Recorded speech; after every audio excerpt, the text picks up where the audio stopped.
بسم الله الرحمن الرحيم الحمد لله رب العالمين والصلاة والسلام على أشرف الأنبياء والمرسلين وعلى آله وأصحابه أجمعين ومن تبعهم بإحسان إلى يوم الدين أما بعد معزز و مکرم ناظرین اور سامعین، رمضان المبارک کا مہینہ چل رہا ہے اور یہ وہ مہینہ ہے جس کے بارے میں اللہ رب العزت نے ارشاد فرمایا کہ شہر رمضان الذی انزل فیہ القرآن، رمضان کا مہینہ وہ مہینہ ہے کہ جس میں قرآن مجید کو نازل کیا گیا۔ یہ اس بات کی دلیل ہے کہ ماہ رمضان المبارک کا قرآن مجید کے ساتھ بڑا گہرا تعلق ہے، ان دونوں کا آپس میں بہت ہی گہرا تعلق ہے، اور یہی وجہ ہے کہ جبریل امین علیہ السلام رمضان المبارک کی ہر رات میں نبی صلی اللہ علیہ وسلم کے پاس حاضر ہوتے تھے اور آپ صلی اللہ علیہ وسلم کے ساتھ قرآن مجید کا دور کرتے تھے۔ یہ رمضان المبارک کی راتوں میں سے ہر رات ایسے ہوتا، جبریل امین خصوصی طور پر آتے، نبی کریم صلی اللہ علیہ وسلم کی خدمت اقدس میں حاضر ہوتے اور آپ صلی اللہ علیہ وسلم کے ساتھ قرآن مجید کا دور کرتے۔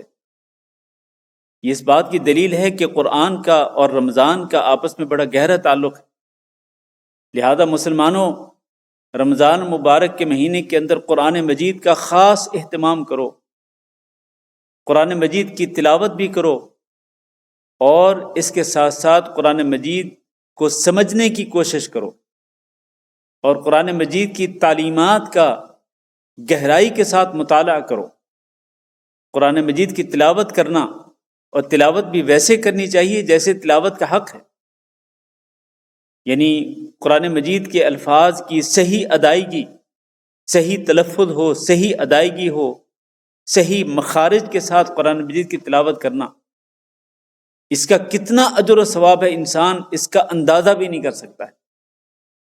نبی کریم صلی اللہ علیہ وسلم نے تلاوت قرآن مجید کی جو فضیلت بیان فرمائی، ویسے تو بہت سارے فضائل بیان فرمائے، لیکن ان میں سے ایک فضیلت یہ کہ اگر آپ قرآن مجید کے ایک حرف کو پڑھتے ہیں تو ایک حرف پر 10 نیکیاں ملتی ہیں، ایک حرف پر۔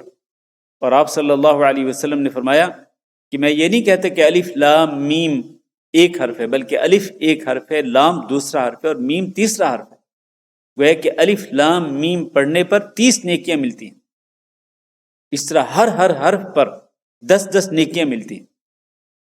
اور یہ میرے سامنے مصحف موجود ہے، یہ مصحف وہ ہے کہ جس میں ہر صفحے کے اندر 15 لائنیں ہیں، 15 سطریں ہیں، اور ایک پارہ جو ہے اس کے اندر 20 صفحات ہیں۔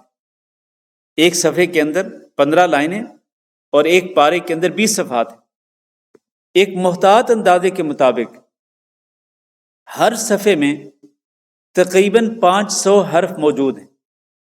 اگر آپ 500 کو 10 سے ضرب دیں تو تقریباً 5000 نیکیاں بنتی ہیں ایک صفحہ کی تلاوت کرنے پر، ہو سکتا ہے اس سے زیادہ بھی ہوں، لیکن ایک محتاط اندازہ ہے۔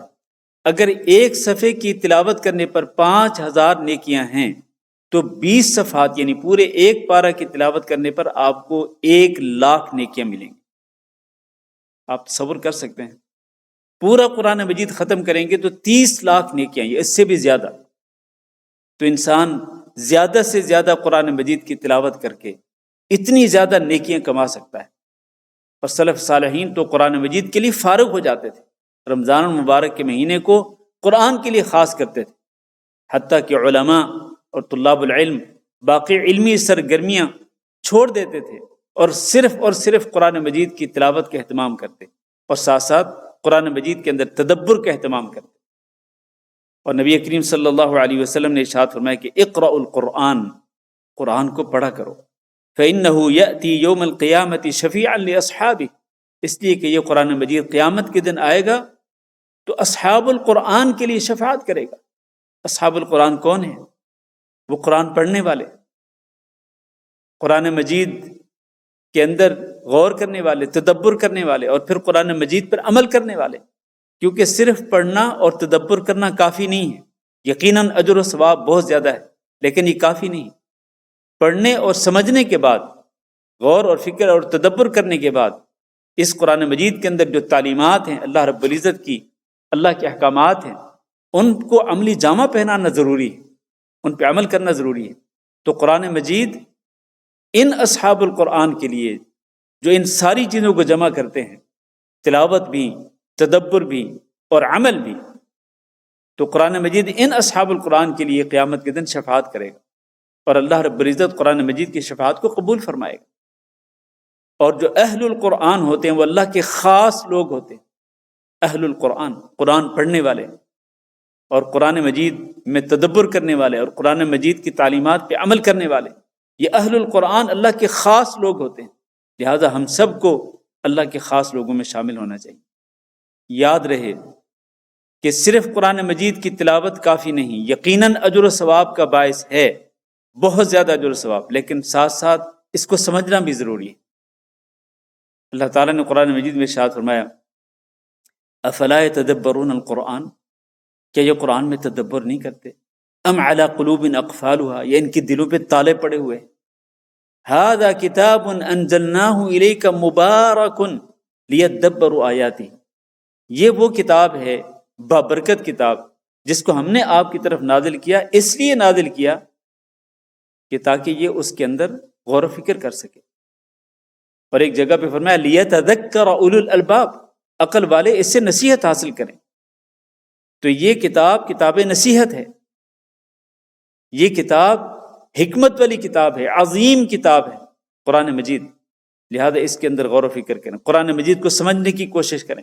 جہاں آپ قرآن مجید کی تلاوت کرتے ہیں روزانہ، اور رمضان کے مبارک مہینے کے اندر کئی ختم کر جاتے ہیں، اس کے ساتھ ساتھ آپ کم از کم ڈیلی بیسس پہ آپ قرآن مجید کی کچھ آیات کا ترجمہ بھی پڑھیں، تفسیر کو بھی پڑھیں، اسٹڈی کریں، اور اللہ کے احکامات کو سمجھ کر، اللہ کی آیات کو سمجھ کر، آپ اللہ کی تعلیمات کو سیکھ کر آپ ان کو عملی جامہ بھی پہنائیں۔ اس طرح یہ قرآن مجید ہم سب کے لیے بابرکت ہو سکتی ہے، برکت کا ذریعہ ہو سکتا ہے یہ قرآن مجید۔